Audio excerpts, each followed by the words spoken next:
أعوذ بالله من الشيطان الرجيم. بسم الله الرحمن الرحيم. السلام عليكم ورحمة الله وبركاته. الحمد لله الحمد لله الحمد لله الحمد لله رب العالمين، وبه نستعين على أمور الدنيا والدين، والصلاة والسلام على أشرف الأنبياء والمرسلين وعلى آله وصحبه أجمعين.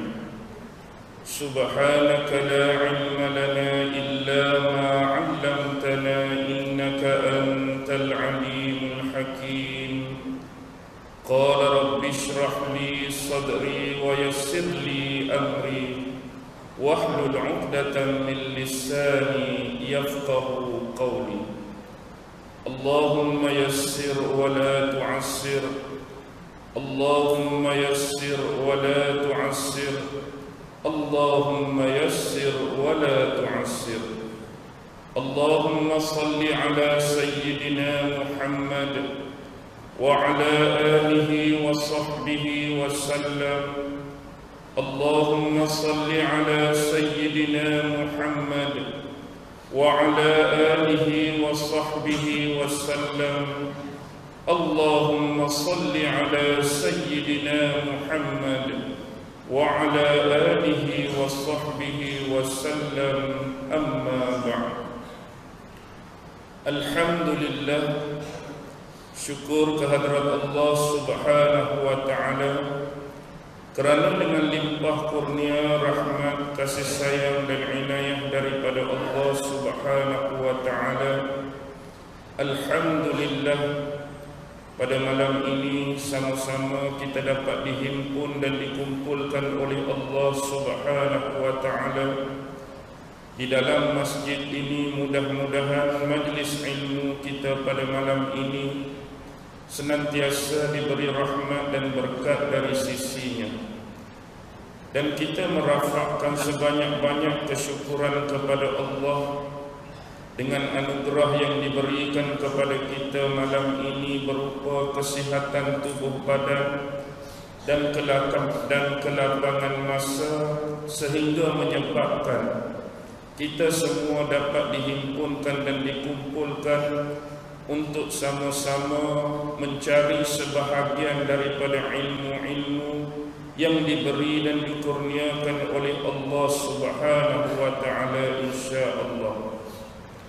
Tuan-tuan, puan-puan, hadirin hadirat yang dirahmati sekalian, terlebih dahulu secara mukaddimah saya meminta dan memohon laluan sekiranya di hadapan saya adanya alim-alim ulama, tuan-tuan guru, para asatizah, mungkin juga sebahagian daripada da'i dan para penceramah, ahli-ahli akademik, bijak-bijak pandai dan cendekiawan. Tujuan kita mengadakan majlis pada malam ini bukanlah bermakna saya berada di hadapan tuan-tuan dan puan-puan, saya yang paling alim, paling berilmu, paling berinformatif atau paling mengetahui, tidak. Tetapi program malam ini adalah sekadar perkongsian sedikit sebanyak ilmu yang diberikan kepada Allah Subhanahu wa ta'ala untuk kita semua sama-sama dapat mengambil pelajaran dan mengambil iktibar daripadanya. Mudah-mudahan Allah Subhanahu wa ta'ala senantiasa memberi petunjuk, senantiasa memberi taufik dan hidayahnya kepada kita untuk sama-sama kita meneruskan kehidupan di dunia ini berlandaskan kepada keredaan Allah Subhanahu wa ta'ala. Muqaddimah secara yang pertama pada malam ini ialah kita akan membuka dengan firman-firman Allah Subhanahu wa ta'ala yang ada keterkaitan dengan isyarat daripada Allah supaya kita umat Islam melakukan persiapan, melakukan defense, pertahanan. Bertahan untuk apa? Bertahan untuk akidah kita, bertahan untuk syariat dan perundangan kita, bertahan untuk hukum hakam yang melingkari di dalam agama yang kita sebut sebagai Islam. Antara isyarat yang disebutkan oleh Allah Subhanahu wa taala di dalam surah Al-Baqarah ayat 120. A'udzu billahi minasy syaithanir rajim. Walan tarda 'ankal yahud walan nasara hatta tattabi'a millatahum. Lafaz permulaan Allah guna dengan lafaz lam yang bermaksud di dalam bahasa Arab selama-lamanya, ilal abad, yakni musuh-musuh Islam yang dikenali sebagai musuh-musuh Allah. Tidak kiralah sama ada mereka ini Yahudi ataupun mereka ini Nasara, sesekali mereka tidak akan redha kepada kamu. Siapa itu kamu? Umat Muhammad. Siapa itu kamu? Umat Islam yang masih lagi berpegang teguh, berpegang kukuh dengan ajaran-ajaran Al-Quran, yang masih lagi berpegang dengan sunnah-sunnah Rasulullah sallallahu alaihi wasallam. Kenapa mereka tidak redha dengan umat Islam? Kenapa mereka mahu menghancur, memusnah dan memanipulasikan umat Islam? Kerana mereka mempunyai agenda-agenda, mereka mempunyai kepentingan-kepentingan mereka tersendiri. Kenapa mereka mahu melakukan demikian? Sampai bila? Sampailah umat Islam ini mengikuti jejak-jejak langkah mereka, umat Islam mengikuti cara hidup mereka. Inilah yang mereka mahukan. Dan kita harus memastikan bahawa ayat ini merupakan isyarat kepada umat Islam supaya melakukan persiapan untuk menghadapi segala bentuk ujian, segala bentuk musibah, sama ada dalam bentuk agenda, perancangan dan konspirasi yang akan dimainkan oleh pihak musuh. Bentuk dia macam mana, hanya mereka lah yang mengetahui. Kaedah dan teknik yang mereka nak guna, hanya mereka lah yang rancang, hanya mereka lah yang mengetahui. Tetapi di sini merupakan syarat, nasihat dan pesanan daripada Allah supaya kita buat apa? Supaya kita buat persediaan, memperteguhkan akidah kita sebagai umat Islam, agar akidah yang sama-sama kita sayang, akidah yang kita duk pegang, akidah yang kita duk anut tak terlepas daripada diri kita sebagai umat Islam. Panduan kedua yang diberikan oleh Allah Subhanahu wa taala boleh merujuk kepada surah yang sama, yaitu surah Al-Baqarah ayat 217. A'udzu billahi minasy syaithanir rajim. Wa la yazaluna yuqatilunakum hatta yaruddukum 'an dinikum in istata'u. Mereka sesekali akan memerangi kamu. Siapa yang akan memerangi orang Islam? Yaitu musuh-musuh Allah, yang namanya Yahudi, yang namanya Nasara. Mereka tidak akan pernah berhenti memerangi dan memusuhi umat Islam sehingga mereka dapat mengembalikan kamu daripada agama kamu kepada kekufuran, sekiranya mereka menyanggupi untuk melakukan hal tersebut.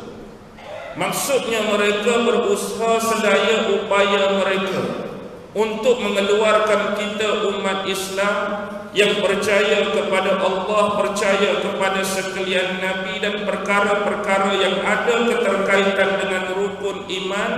Mereka nak menukarkan kita kembali kepada jalan kekufuran, meninggalkan semua perkara-perkara yang menjadi keyakinan dan teras kepercayaan dalam agama kita yang sedia ada. Kerana dengan akidah dan kepercayaan yang kita pegang inilah menjadi sumber kekuatan umat Islam hari ini. Tanpa akidah yang teguh, tanpa akidah yang mantap, tanpa keyakinan yang mampan terhadap Allah dan agama ini, umat Islam mudah akan dicaturkan dan dimanipulasi oleh musuh-musuh kita semua. Jadi di ayat ini Allah Subhanahu wa taala bagi clue apa? Mereka tak akan pernah berhenti. Jadi tuan-tuan, saya dapat maklumkan kepada tuan-tuan, walaupun kita nampak tak ada apa-apa, walaupun kita nampak biasa, walaupun kita nampak aman dan tenang, tetapi hakikatnya musuh-musuh Allah, musuh-musuh Islam sentiasa bergerak. Sama ada mereka akan memaparkan penentangan mereka secara terbuka, atau mereka akan memaparkan penentangan mereka secara hidden dan tersembunyi. Lebih-lebih lagi perkara-perkara yang disembunyikan oleh mereka, nampak tidak berlaku apa-apa, nampak biasa, nampak aman dan tenang, tetapi akhirnya dia bisa merobek akidah dan kepercayaan kita semua. Dia bisa memusnahkan teras-teras dan fundamental yang ada di dalam agama kita. Tuan-tuan dan puan-puan, dalam ayat yang terakhir yang saya nak sebut pada malam ini, rujuk di dalam surah An-Nisa ayat 89. Apa yang disebutkan oleh Allah Subhanahu wa taala? Waddu law takfuruna kama kafaru fatakunu sawa. Sesungguhnya mereka berkeinginan sekali supaya kamu menjadi kafir, sebagaimana mereka juga telah menjadi kafir. Dan sekiranya benda ini benar-benar berlaku, kita semua telah menjadi kafir dan mereka juga sedia telah menjadi kafir, maka tidak ada bezanya lagi antara kita dengan mereka. Sama sahaja di antara kita dengan mereka, kerana kedua-dua kelompok telah menjadi musuh kepada Allah Subhanahu wa taala dengan disebabkan kekufuran yang telah dilakukan oleh kita. Maksudnya apa keinginan yang mereka nak kita jadi kafir? Apa yang mereka nak kita jadi kufur? Sebagaimana mereka telah lama menjadi kafir, mereka telah lama menjadi kufur kepada Allah.